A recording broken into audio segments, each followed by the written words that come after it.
Thank you for the introduction. As they stated, my name is Olivia Walker, Health Equity Coordinator for the Iowa Department of Public Health. We have an hour together, so I just want to make sure that we maximize time. I do talk very quickly, so if you need me to slow down, please let me know. If you have any questions, put them in the chat. We will answer later after we get through content. But I'm really happy to be here with you today, and thank you so much for everyone's patience. I know that we had to delay for a month while I recovered from COVID. So for those of you who have gone through it, not fun, but we are here today. Okay, there we go. I have a couple of objectives that I would like to accomplish with you today. So again, by the end of our time together, I hope that you'll be able to define health equity for yourselves in a multitude of ways, describe how health equity approaches lead to improved health outcomes for all people, and also identify opportunities within your organization or really within, your own personal life to implement health equity strategies. So we're going to start with a couple different definitions of health equity. And again, I know that some of the folks here may already know this information, definitely have some expertise, but I really think it's important that we lay a common foundation for the concepts that we're talking about today.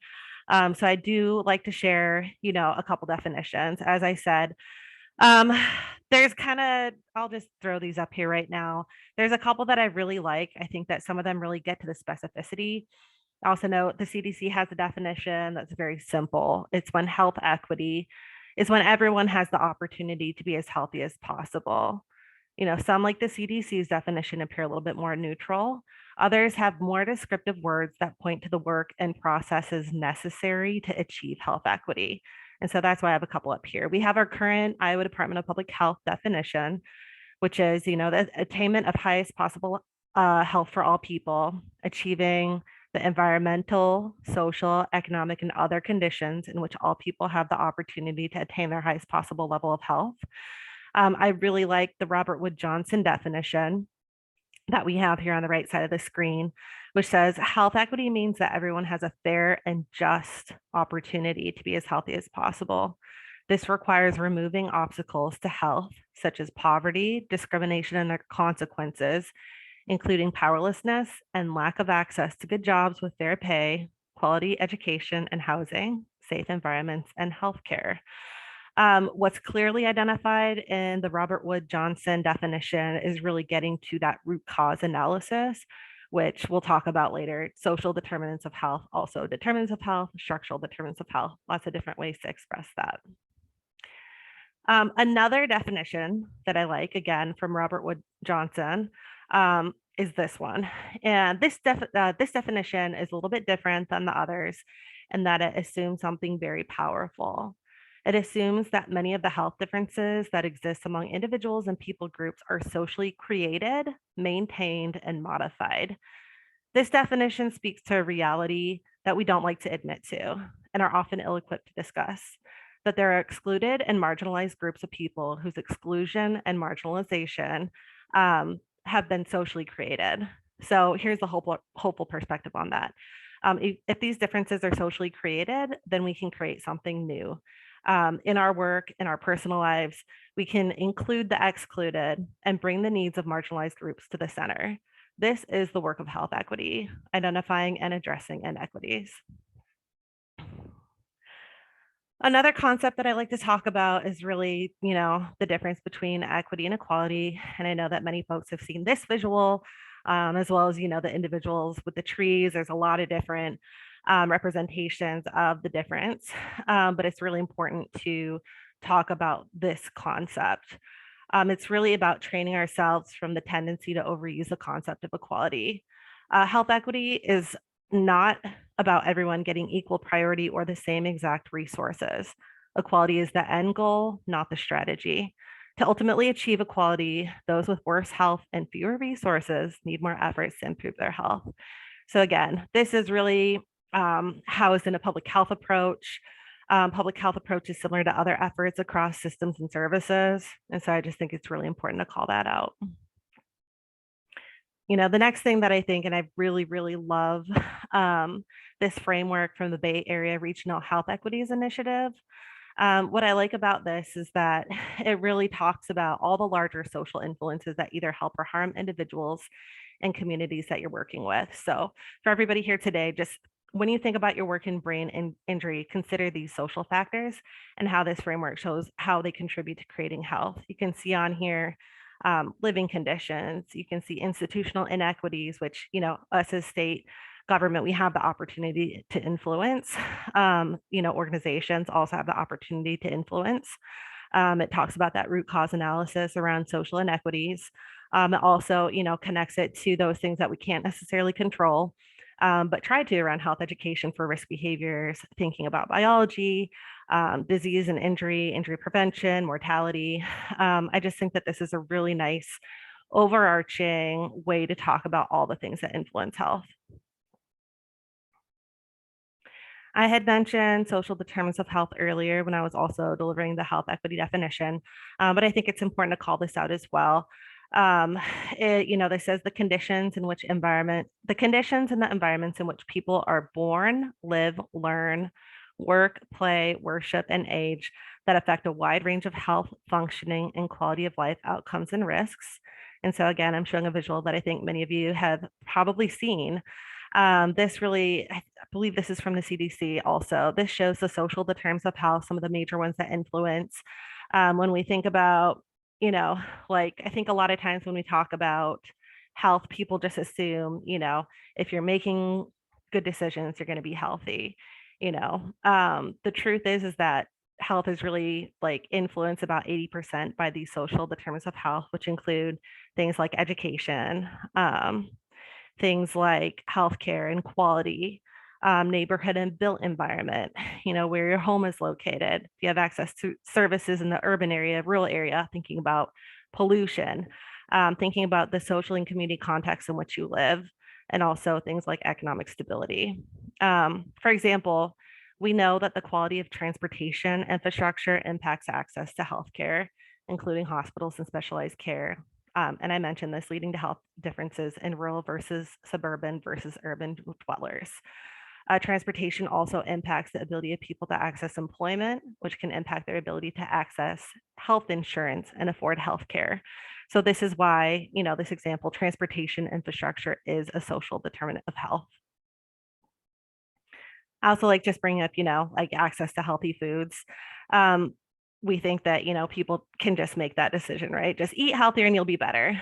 But when we think about the health disparities that exist in obesity, heart disease, and diabetes, when we actually look at zip codes and geographic zones, and when we compare the residents of the neighborhoods with food deserts versus those where grocery stores, are overflowing with produce sections and there's options for many different grocery stores, we can see how access to quality of food and food insecurity have an impact.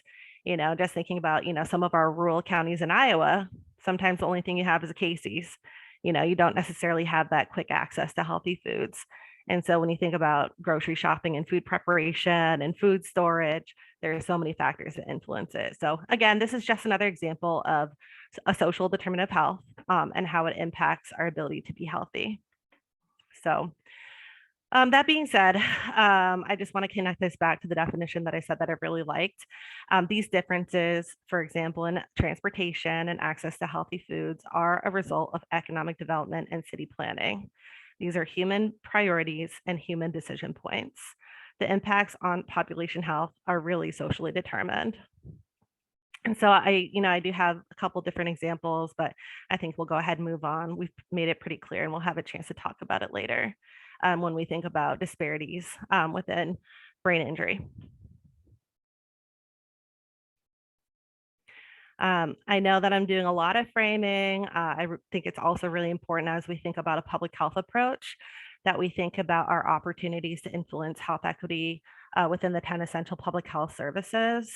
And I would say at a national level, many organizations from the CDC to Robert Wood Johnson to the American Public Health Association have recognized the critical need to address health equity by integrating health equity considerations in every aspect of our public health work. This is what we strive to do at the Iowa Department of Public Health, with strategies that not only touch on understanding the issues, but thinking about practical implementation in our everyday work. And you can see this was a refresh of the 10 essential public health services that happened maybe a couple of years ago. But you can see here that we have equity in the center as a touch point and as a center point, as well as really just the framing on the side, which talks about to achieve optimal health for all, um, we need to actively promote policies, systems, and services that enable good health and seek to remove obstacles and systemic and structural barriers. And again, they're calling out poverty, racism, gender discrimination, and other forms of oppression. So I really like how, as we look at these bodies of knowledge, everybody's really connecting to this concept of equity and health equity. I also think it's important just to share a little bit of framing of how we're approaching this currently at the Iowa Department of Public Health. So I'm just going to pop this information up here.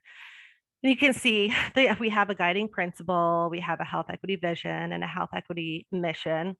And so we have, developed initial policies and plans for embedding health equity across internal and external work.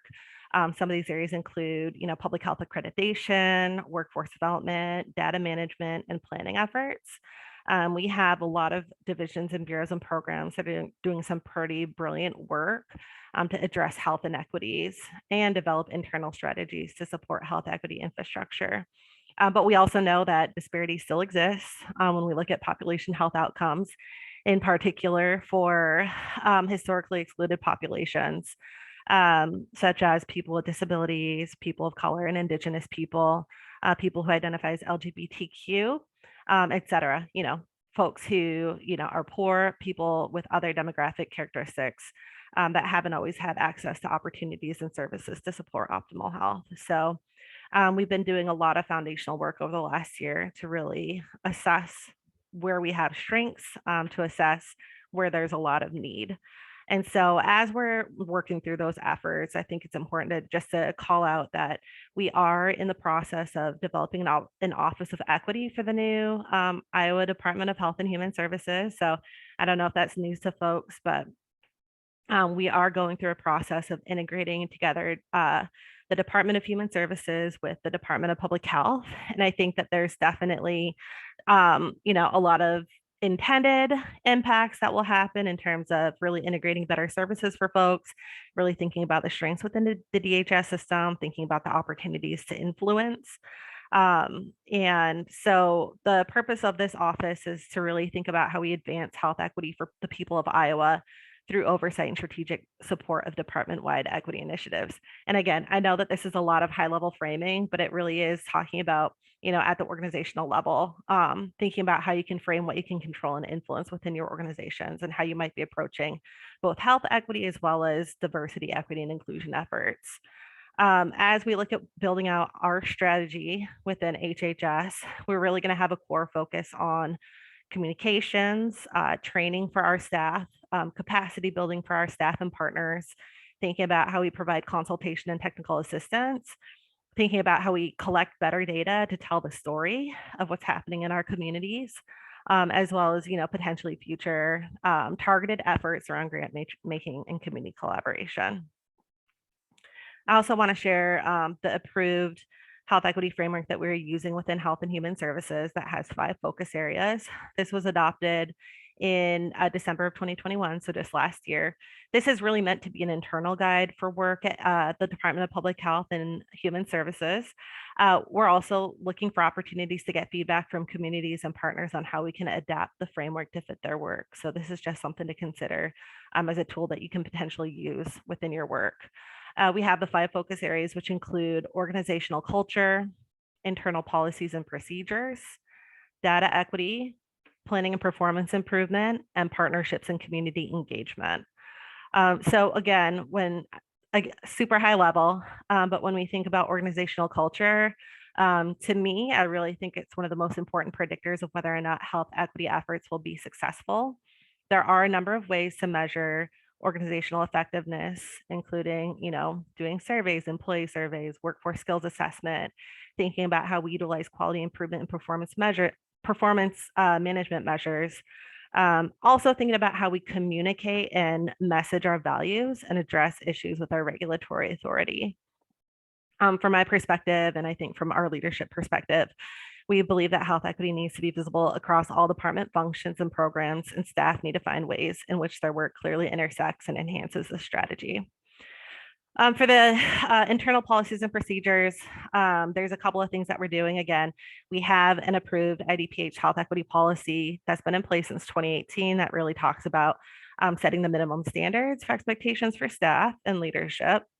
We're in the process of updating that. We also are looking towards class standards, which is culturally and linguistically appropriate services, thinking about how we communicate externally with our communications and publications, social media, thinking about how we do our policy and advocacy work internally. So you're thinking at the legislative level, what can we influence? How do we ensure that we're embedding a health equity lens in any sort of legislation, looking at the unintended impacts or the intended impacts of legislation? Another focus area that we're looking at is really embedding more health equity language and expectations in our contracting guidelines. In many ways, I would say that IDPH is more of a contracting agency, so pass through of money. So thinking about how we set those expectations for the organizations that we're working with that really work in partnership with community, and then also workforce equity strategies. So thinking about hiring, recruitment, retention, and promotion within the system. And how are we ensuring that we're actually engaging with diverse populations to come work for the state? And this is an implication that we can look at local organizations as well. You know, do our staff members understand the cultures that we're working with? Do we reflect the diversity of our communities? It's definitely hard work, but necessary work as we think about how we influence the system. Again, data equity, when we look at collection, analysis, evaluation, and dissemination methodologies, it's critical to understanding population health from root cause to appropriate prevention and intervention strategies. We're definitely deepening our capacity, looking at data governance, not just around reducing liability and protection of individual data, but also thinking about data sovereignty, quality, security, and accessibility. We're also thinking about how we can examine how impacted populations are engaged in each step of the data lifecycle and find ways to thoughtfully integrate their perspectives and priorities into the work being done here, which I think is something that, as you think about the organizations that you work for, it's a necessary part. Real quick, just planning and performance improvement. We have a lot of internal work that we do around quality improvement and performance management, thinking about planning efforts at the division and bureau level, but really thinking about how we take that health equity lens across all the planning and measurements. How are we measuring the effectiveness of our work? And then finally, I kind of mentioned this previously when I was talking about data, but really thinking about how we resource partnerships, how we think about our intergovernmental partnerships and taking a health in all policies approach. And again, from a social determinants of health perspective, you know, how are we engaging the DOT to think about transportation infrastructure, you know, thinking about how we engage folks at the local public health level. So I do have a couple of examples.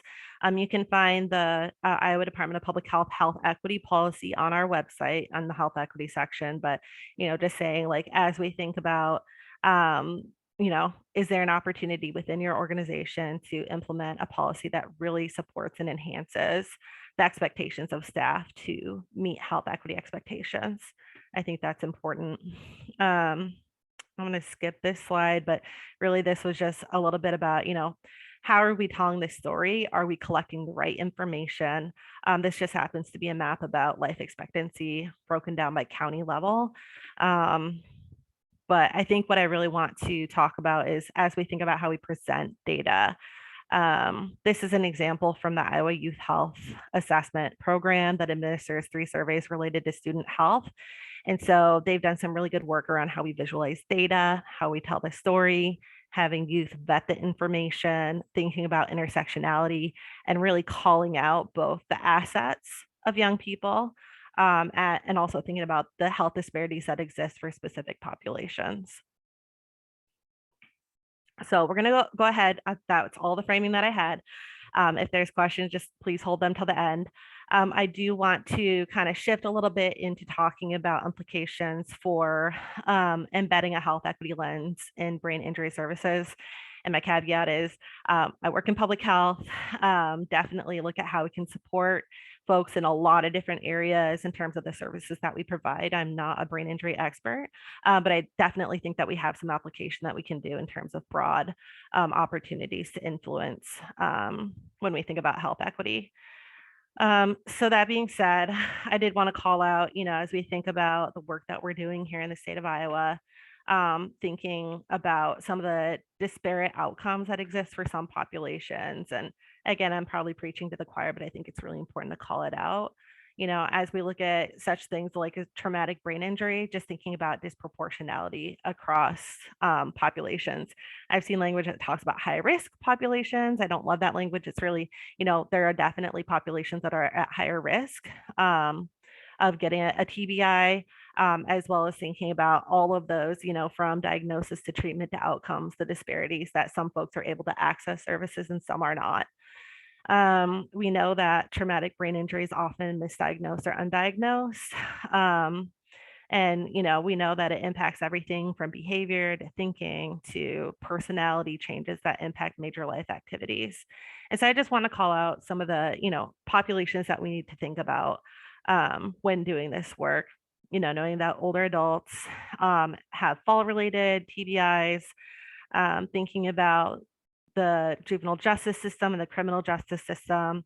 I know that studies have shown that approximately 40% of youth in juvenile justice have experienced one or more TBIs. When we think about victims of domestic or interpersonal violence, thinking about the disproportionate outcomes within that population. So the information I found was a pilot screening project conducted in 4 domestic shelters in Nebraska indicated that 60% of those screened had sustained a TBI. We also know that rates are higher among people who are homeless than the general population, whether it occurred before or after being homeless due to violence, as well as military service members and veterans, as well as looking at racial and ethnic minorities. And so, for example, within the American Indian and Alaska Native population, they have higher rates of TBI-related hospitalizations and deaths than any other racial or ethnic group. And so again, thinking back to the social determinants of health conversation, what are some of those factors that impacted this disparity? It includes such things as higher rates of motor vehicle crashes, substance use issues, as well as difficulties in accessing appropriate health care. There are also other racial and ethnic groups that have disparities, including non-Hispanic, Black, and Hispanic patients. So as you think, again, who's less likely to receive follow-up care? Who's less likely to receive rehabilitation? What are some of those social determinants of health barriers that impact, again, access? It's just something to consider as you do this work. I also wanted to call out, I really like looking at what folks are doing at the national level. This is a statement from the National Association of State Head Injury Administrators. There was a whole long statement, but I thought it was important to call out that they're saying specifically within the Black community, but NASHIA stands in solidarity with our communities of color and is committed to supporting systemic change that eliminates bias and creates racial equality. And so as we think about the work that our organizations can do, statements are nice, but are those statements actually connected to actions or expectations within the organization and for staff? What I really like about this is a part that I didn't include, but it says that we recognize that individuals of color living with disabilities are less likely to receive needed services and supports and more likely to die prematurely. This is unacceptable. So again, doing this work, thinking about what we can control now will hopefully influence population health and eliminate some of those disparities moving forward. What I liked about their statement as well is really looking at explicit things that they called out in terms of action steps. And so when we look at, oppression or discrimination that exists, a lot of folks look at the individual level. So what are those biases that we kind of carry that we were socialized with, whether it's implicit or explicit? There's also like the interpersonal level, so how folks interact with each other. Then there's like the institutional level, so what we can do within our organizations. And then it's really thinking about like our social systems. And so there's work that can happen in each of those places. But as we think about what we can do within organizations, it's really looking at those first 3 places. So it's looking at Like what kind of work are we doing personally to help support better understanding health equity, building our cultural humility. So working with folks who we haven't necessarily been exposed to, like how are we ensuring that we're actually getting to populations, like who's currently not being served that should be served. And so I think it's really important to look at those levels. But again, there's a couple of recommendations here. The first one, understand and challenge our own implicit biases. The second, advocate for anti-harassment and anti-discrimination policies. Another thing is reviewing our own agency's internal policies, external communications, content, and products, and really taking that next step of removing any culturally insensitive language, references, or images. And there, I'll be sharing a resource later, but there is a ton of places where we can actually get accurate information about how we should talk about things, what sort of visuals should be used. And then also offering resources to our community that support systemic change to eliminate racial and social biases. And so looking at these recommendations, I wanted to focus on a couple just to share specific examples of work that we can do. The first one that I wanted to share, they mentioned implicit bias. It's also known as unconscious bias. So again, a bias is a prejudice in favor of or against one thing, person, or group compared with another, usually in a way that's considered to be unfair. Biases may be held by an individual, group, or institution. They can have positive or negative consequences. And so there's two types. So there's conscious, explicit, it's kind of like the very direct, straightforward things such as racism. There's also unconscious bias, which is known as implicit bias. We know that bias isn't just limited to race or ethnicity. It can also be based on a person's age, sex, gender, sexual orientation, physical abilities, religion, socioeconomic status, weight, among other characteristics or perceived characteristics. And so I just think it's really important to say, like, we're all socialized in different ways. There are things that we don't know. We should really take a growth mindset and have curiosity around what our own unconscious biases may be. And so when we look at individual strategies for what we can do ourselves, we can really look at promoting self awareness, understanding the nature of bias, knowing that all of us carry our biases with us, um, finding opportunities to interact with others who are different than us, using people first language. And I have a caveat with that too. There is some recommendations from the CDC and other places that talk about people first language, not just talking about, for example, the Black population, but people who are Black or African American. That's one example. When we think about people with disabilities, there's not any one way to approach it. I think that when we talk about like non-stigmatizing language, there are a lot of different opinions whether we should be using people first language or whether we don't want to stigmatize the identity around disability. And so we really need to think about like what works best for the folks that we're working with, where it might look different in different communities. It might look different in different areas of the country, but it's really thinking about the language that folks want to use in that interaction. Also, being an active bystander. So this includes in our personal life, as I said, as within our organizations. If you see something that doesn't feel quite right, how do we actually neutralize those comments or those conversations and pivot? So just actively engaging in stopping bias at its point.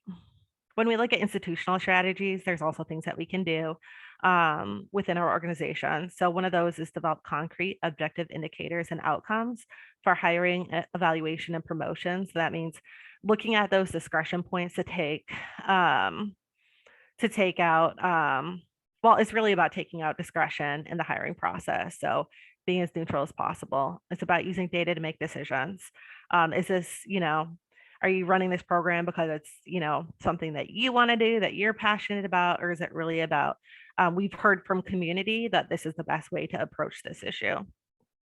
Also thinking about how we implement evidence-based strategies proven to reduce disparities. And so that's one example that was given, was just enforce clinical guidelines. So again, when we look at the recommendations, how do we actually put these into action?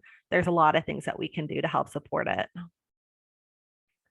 Something else I just want to highlight too is just thinking about, as we do this work, how do we actually use language that reflects and speaks to the needs of the people and the audience of focus using non-stigmatizing language. So we talked about this a little bit earlier, but some things that we can do is using a health equity lens when framing information about health disparities, using person-first language and avoiding unintentional blaming. Other things, using preferred terms for select population groups while recognizing that there isn't always agreement on these terms, as I had said. Also considering how communications are developed and looking for ways to develop more inclusive health communications. Also exploring other resources and references. So something that I typically use when folks come to me for questions are inclusive communication principles from CDC. It's a really nice guide that kind of looks at a broad spectrum of demographics and how we should be approaching communications, both within our organization as well as thinking about, from like an ADA perspective, thinking from a health literacy perspective, and from a cultural and linguistic perspective. Are we, actually providing communications in a way that's going to resonate with the folks that we're serving? And I have a specific example here that I think is really helpful, which is like, in our communications, a lot of times we use visuals. And so we know that pictures and photography reinforce messaging about who deserves help, who is empowered, who all like, are we actually reinforcing stereotypes? So as you look at the images on the screen here, are there images that make you feel a bit more hopeful? Which ones can you sense connection? And which ones can you sense resilience? So as we think about how we're representing the populations that we serve, what are those messages that we're sending? And so I always like using those visual images. So that being said, I want to just say, as you think about your work, what can you control or influence at your organization? This is the framework that we landed on. There are a lot of different frameworks that exist for both organizations, national organizations, local government. For us at HHS, it was really what can we control and influence within the organization and really set the foundation for the work that we need to do.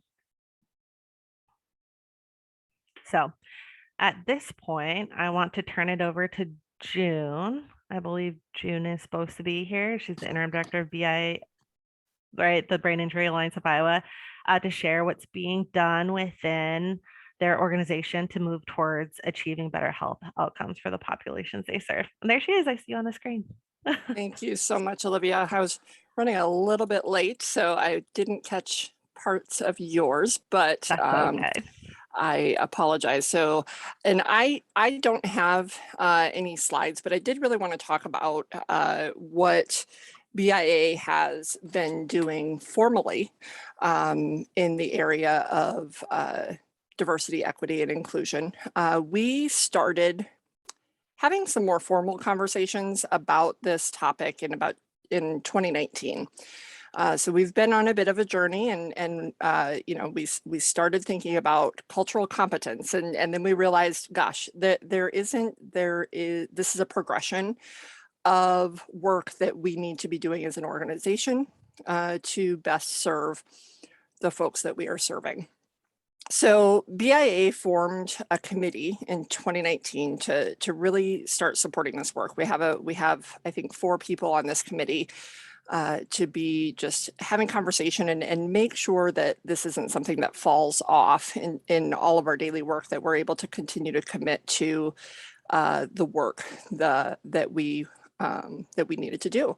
So the first thing that we did as an organization was we adapted and utilized a tool called the addressing model, ADDRESSING. It's the addressing model for understanding multicultural identity. And we took that, and it really helped us on a monthly basis dive in to full team discussions to reflect in a variety of areas of DEI and how that plays a role in our own understanding of who we are and what we bring to the table as individuals.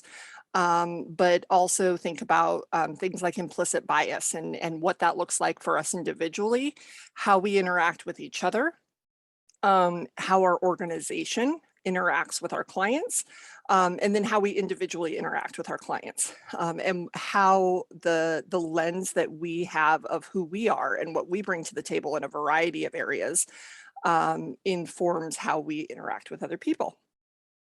So we really committed as a committee to bring topics of discussion, education and activities, and have started even bringing in outside folks as presenters for our team on a monthly basis so that we can expose our staff to a variety of topics in a way that helps us reflect again individually on that topic and also work to engage discussion on how to increase our own knowledge on a specific topic, how that may impact how we individually provide neuro-resource facilitation services, and talk about how we might need to take a look at different processes or procedure changes that need, or not necessarily changes, but start with evaluating and then discuss whether or not we would like to propose changes if they're needed to our leadership, and then looping, of course, our board into that discussion. In addition, we have evaluated the data, our data related to the clients that we're serving, related to the penetration of the Brain Injury Resource Network, which is a program of ours. And I don't know if at the end we have time to kind of dive a little bit deeper into our programs, but what we wanted to do was take a look at the penetration of and the accessibility of our services, both on our resource network side, which involves organizations, but also people that are contacting us for the Neuro Resource Facilitation Program. So we took a look at where in the state of Iowa folks were accessing our services. We were looking at that in comparison to reported incidents of brain injury. We looked at socioeconomic data, race and ethnicity, as well as a few different data points to determine areas of the state that we might need to think about increasing our efforts to better serve Iowans overall. And those efforts include us getting to know communities, where people are accessing information within their communities that maybe looked different than what we have historically thought about. So, thinking about faith groups, faith communities, libraries, where historically maybe we have been communicating through our network with doctors' offices and rehab clinics and that kind of thing. So just starting to think outside of the box in how can we provide our information out there in the community to access us. But also, again, we know that we need to do the work to get to know different communities.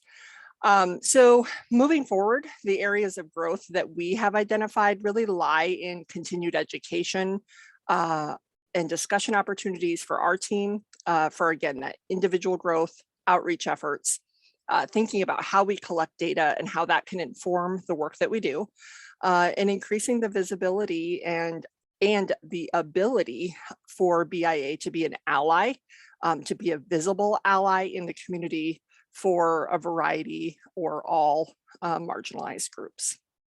So I'm going to pause there. And either turn it back over to you, Olivia, or offer opportunity for questions on what I've shared.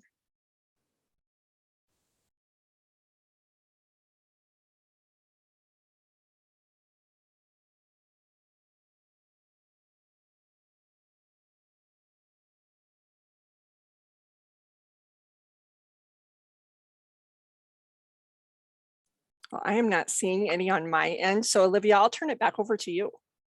Yeah, for sure. I know that I also shared a ton of content. So this is really, we wanted to leave the end just more open-ended. If there are specific questions that folks had either about the content or thinking about a specific tension in your work. So this really is the opportunity for folks to engage in conversation.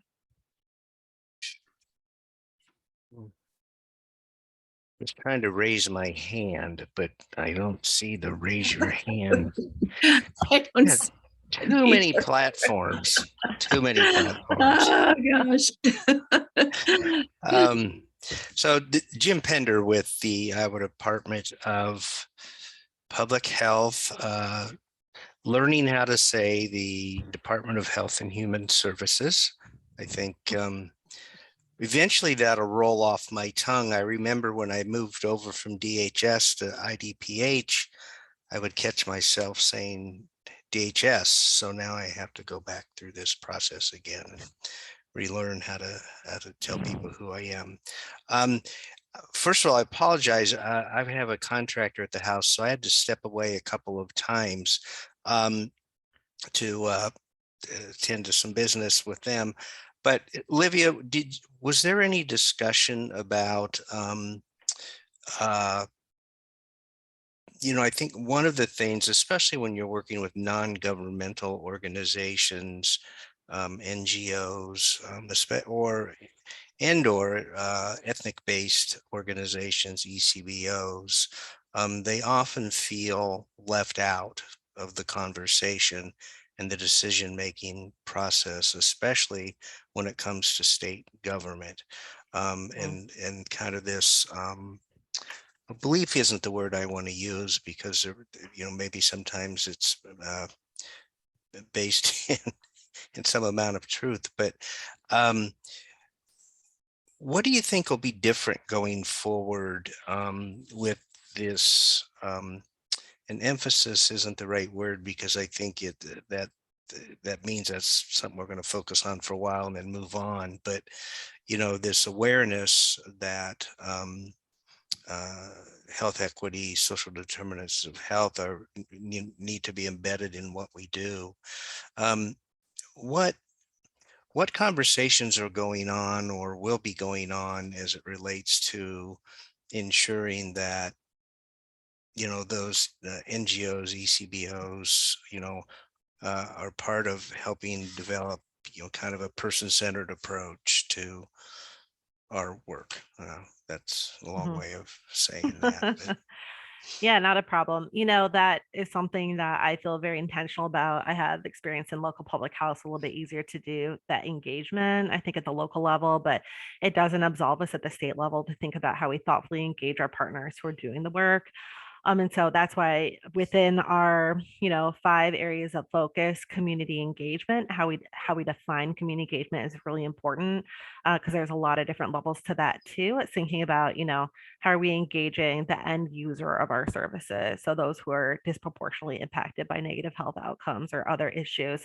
Is thinking about how we engage at that really the contractor level in a lot of ways within the Department of Public Health. So it's not just like it needs to be like a reciprocal relationship. It's not just us, this is what you do and this is how you do it if you want the money from us. It's really saying, based on your skills and expertise from your organization or from your community, how can you have us better work on contracting and building capacity? And so that's why the 5th pillar, not because it's the least important as number 5, but really is community engagement. So it's thinking, like I said, that health and all policies approach.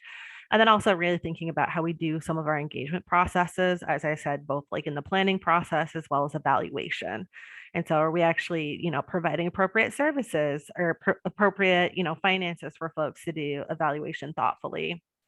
So I think a lot of times, especially, at the state level, we expect people to jump through so many hoops just to get, a minimal amount of funding, and have so many expectations attached to it. And I think what we're seeing, for example, in the philanthropic community is like the people know best. So just give them the resources. Don't make them do acrobats, to be able to do the work that they know is best for their community.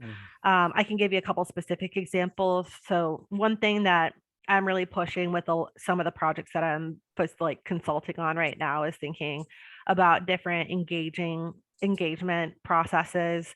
I'm working with one area to think about using the MAP process, which is through NACHO. I think it's the National Association of Community Health Organizations or something. But it's really a community-driven strategic planning process for improving community health. It's like facilitated typically by public health leaders, but it really helps communities apply strategic thinking to prioritize public health issues, identify resources to address those issues. And so it's really kind of flipping the script of like, who has the power in this situation? And so it's about not just us telling you what to do, but it's really that like co-collaboration, co-creation. So that's one example that we're implementing in a couple of different areas across public health. The other thing I want to say is like, how do we actually thoughtfully engage our advisory committees? And so I've had the opportunity to work on the new community health improvement process, looking at like our state health assessment as well as our state health improvement plan. And so we've reinstituted a new Healthy Iowas Advisory Committee made up of a lot of different organizations that can really influence how we do work at the social determinants of health level. And so it's what are the top priorities for the people of Iowa? Which, you know, it's a lot of issues around like mental health, thinking about health equity and other issues. And then how are we engaging our partners to actually develop and create those strategies? So again, it's flipping the script. It's not us saying as a state, we're the regulatory authority, we're the chief health strategist, and we're going to tell you what to do, but it's really engaging in that relationship on both the lived experience and the subject matter expertise that we have embedded in all of our communities to say, let's build something together. So I'd say those are two things that I'm seeing happening. Thank you. Thanks. Okay, I'm in here, I'm at the bottom of the poll here, but I need to kind of stand up for transportation for people with disabilities. I mean, I have been billed for like $180 for a trip that, I mean, I don't have a taxi, I don't have anything. I mean, I'm epileptic, I had something, you know, a car accident. And it's like, so I needed to use the Blackhawk County transportation, and it was just like, I couldn't believe it. There's no taxis, there's not anything. I mean, I'm driving again, but it's just like, that cost like $300 for the 2 trips that I needed. And I'm just like, you know, it's just, there needs to be more. I'm down at the bottom of, you know, you're way uptight, you know, but something simple needs to be done as far as like folks that need to have appointments or something in that manner, or need to have. And, you know, it was like this humongous bus kind of thing that just a lot of gas engine kind of production just to come from Waterloo to Waverly, Iowa, and then back and forth. And so it's kind of defeats the purpose. You know, I went through 5 years of just pulling my son in a bugger and didn't drive for 5 years after my head injury. And, you know, I didn't complain back then, but, you know, now it's like, I'm not a university student anymore. My son's like, you know, 6'4", and it's just like something needs to be done. Thank you. No, yeah, I appreciate you bringing that up. And that's absolutely something that we're talking about when we think about programs and services. It's like we can provide things, but if people can't get there, you know, if they can't get babysitters to show up to, you know, appointments. So again, it's really thinking about how do we hear those stories and then actually use it to improve how we're providing services and also the wraparound services that we're providing so that folks can actually get to appointments or get to the places that they need. So I'm in complete agreement. We really need to look at how we resource those wraparound services. Thank you. All right. Do we have any other folks with either questions? You can either ask them here or put them in the chat.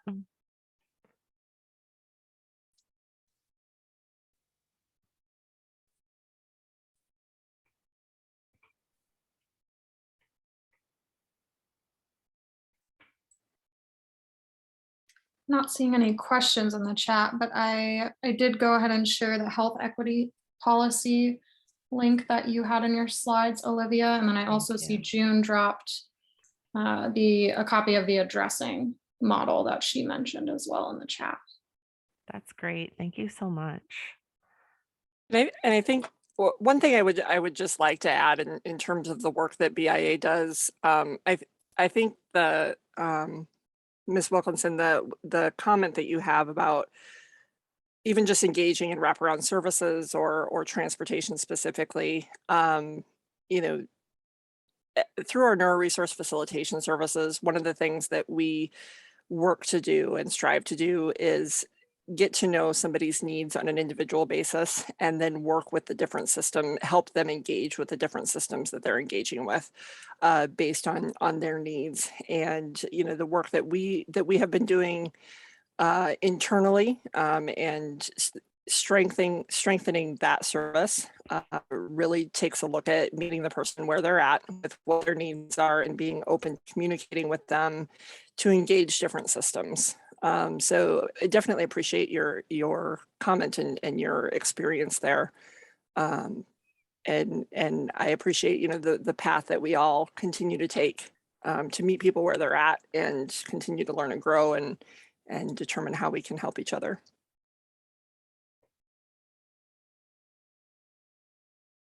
Great. Well, it seems like that seems to be all for the dialogue and conversation. I do want to call out that there's an evaluation in the chat, so folks can click on that. I can also commit to sending my slides to June to send out after the trainings, but folks can, you know, just have any resources that you saw in the PowerPoint at your disposal.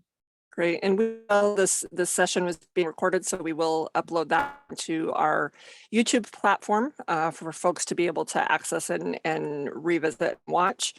But we definitely, Olivia, thank you. And Jim, thank you both for your presence today and helping us deliver this session. Yeah, thanks too as well. We appreciate it. All right, everybody have a great day.